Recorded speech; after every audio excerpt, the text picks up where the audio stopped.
Я за семейные ценности, поэтому в любом случае, если это будет подкреплено законом, то это будет правильно. Ну и не переходя там какие-то грани, я думаю, что да.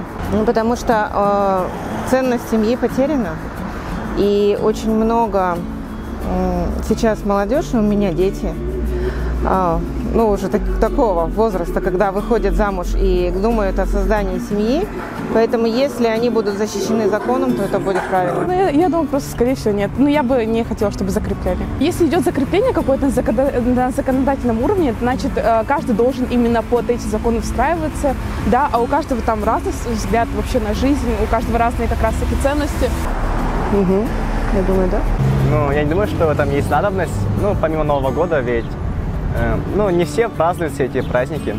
Я считаю то, что не нужно, так как каждая семья для себя решает, нужно ли праздновать те или иные праздники, те или иные, передавать те или иные реликвии и так далее.